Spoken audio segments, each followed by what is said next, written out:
Friends, welcome to Defence Matrix. तो एचएएल ने अपनी एनुअल रिपोर्ट जो है वो पब्लिश करी है, जिसमें कुछ इंपॉर्टेंट अपडेट्स जो हैं वो निकल कर सामने आए हैं। पहला जो अपडेट है वो ये है कि एचएएल ने एलसीए लिफ्ट को ऑफ़र किया है ऑस्ट्रेलियन एयरफोर्स को, उनके द्वारा पब्लिश करी गई आरएफआई के रिस्पॉन्स में। तो रॉयल ऑस्ट्रेलियन एयरफोर्स फ़िलहाल के लिए यूज़ करती है BAE हॉक मार्क 127 को, जिनको उन्हें रिप्लेस करना है फ्यूचर के लीड इन फ्लाइट ट्रेनर से, जो कि सुपरसोनिक एयरक्राफ्ट हो, साथ में उनको एज अ मेन जेट भी यूज़ किया जा सके। तो इस आरएफआई को रिस्पॉन्ड किया है BAE ने, बोइंग ने, लियोनार्डो ने और एचएएल ने। तो BAE ने अपने जो लेटेस्ट हॉक हैं उनको ऑफ़र किया है, बोइंग ने अपने T-7A रेड हॉक को ऑफ़र किया है और लियोनार्डो द्वारा M346 आर्माची को ऑफ़र किया गया है। बाकी कोरियन एरोस्पेस ने अपने T-50 एडवांस जेट ट्रेनर को भी ऑफ़र किया है। तो ये लगभग सिमिलर कैंडिडेट हैं जो कि US नेवी के lead in flight training aircraft के तौर पर ऑफ़र किए गए हैं। तो यहाँ पर एचएएल ने भी अपनी तरफ से तेजस के जो ट्विन सीट वेरिएंट है उस पर बेस्ड लिफ्ट एयरक्राफ्ट को ऑफ़र किया है, जो कि ट्विन सीट वर्जन का ही मॉडिफिकेशन है।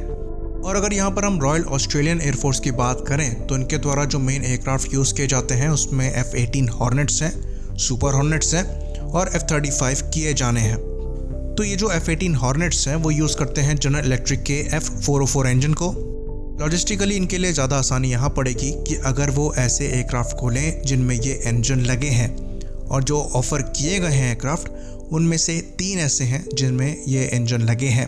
पहला एलसीए तेजस है, दूसरा बोइंग का T-7A रेड हॉक है और तीसरा जो है वो कोरियन एरोस्पेस का T-50 एडवांस जेट ट्रेनर है। तो लियोनार्डो के जो M346 एयरक्राफ्ट के चांसेस हैं वो यहाँ पर कम है। बात करें एडवांस हॉक की तो वो भी कैपेबिलिटी वाइज इन तीनों एयरक्राफ्ट से थोड़ा पीछे ही है। तो जो एक्चुअल कंपटीशन है वो एलसीए तेजस, बोइंग के T-7 रेड हॉक और कोरियन एरोस्पेस के FA-50 के बीच में है।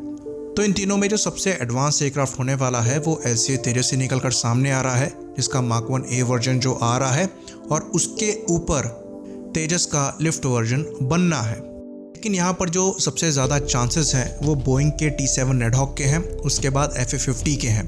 इसके पीछे जो कारण है वो ये है कि जो T-7 रेड हॉक है उसको बोइंग द्वारा बनाया जाता है और ऑस्ट्रेलिया द्वारा पहले से बोइंग द्वारा बनाए गए F-18 हॉर्नेट्स और सुपर हॉर्नेट्स यूज़ किए जा रहे हैं। तो अमेरिकन इन्फ्लुएंस जो है वो ऑस्ट्रेलिया में ज़्यादा है।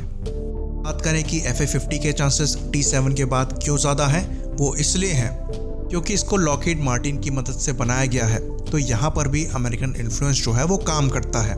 एक और चीज़ की बात करें तो जो एलसीए तेजस है वो डेल्टा विंग डिज़ाइन है। ऑल्दो ऑस्ट्रेलियन एयरफोर्स द्वारा मिराज 3 पास्ट में यूज़ किए जाते थे, पर अभी उनके द्वारा F-18 यूज़ किए जा रहे हैं, जो कि कन्वेंशनल डिज़ाइन है, जो कि सिमिलर है बोइंग के T-7 रेड हॉक से और कोरियन एरोस्पेस के FA-50 से। तो हम पहले कई बार डिस्कस कर चुके हैं, जो फ्लाइट कैरेक्टरिस्टिक्स होते हैं डेल्टा विंग डिज़ाइन के और कन्वेंशनल डिज़ाइन के, वो थोड़े डिफरेंट होते हैं। तो उनके लिए यहाँ पर भी ये दोनों एयरक्राफ्ट ज़्यादा सूटेबल लगेंगे। तो डेफिनेटली इंडिया ने एलसीए तेजस के साथ ऑस्ट्रेलियन आरएफआई और अमेरिकन आरएफआई को रिस्पॉन्ड किया है, और ये एयरक्राफ्ट जो ऑफर्ड एयरक्राफ्ट हैं उनसे बेटर भी है। पर जो कंपनीज वहाँ पर इन्वॉल्व हैं उनके इन्फ्लुएंस की वजह से इसके चांसेस कम लगते हैं कि वो कंट्रीज जो हैं वो इस एयरक्राफ्ट को चूज़ करें। बाकी एलसीए का जो प्रोडक्शन रेट है वो भी अभी एक इशू है। जब तक वो सॉर्ट नहीं होता या बेटर नहीं होता तब तक एक डिसएडवांटेज जो है इस एयरक्राफ्ट को एक्सपोर्ट में रहेगा। बाकी ये बात भी आपको बता दें कि तेजस के एक्सपोर्ट के जो सबसे अच्छे चांसेस हैं वो मलेशिया के साथ ही दिख रहे हैं, जिसको लेकर जो एनुअल रिपोर्ट है उसमें ये बात बताई गई है कि एचएएल और MMTC यानी कि metals and mineral trading corporation of India के बीच में एक MOU साइन हुआ है, जिसके अंतर्गत पाम ऑयल के इंपोर्ट के थ्रू मलेशिया एचएएल तेजस की पेमेंट कर सकता है। तो इस चैनल को क्रिएट करने के बाद मलेशिया को काफ़ी आसानी होगी एलसीए तेजस को ख़रीदने में। तो एक बहुत बड़ा प्लस पॉइंट जो है वो एलसीए तेजस के साथ यहाँ पर ऐड हो जाता है। तो इसी बात पर हम इस वीडियो को भी ख़त्म करेंगे। लाइक करिए, सब्सक्राइब करिए। जय हिंद।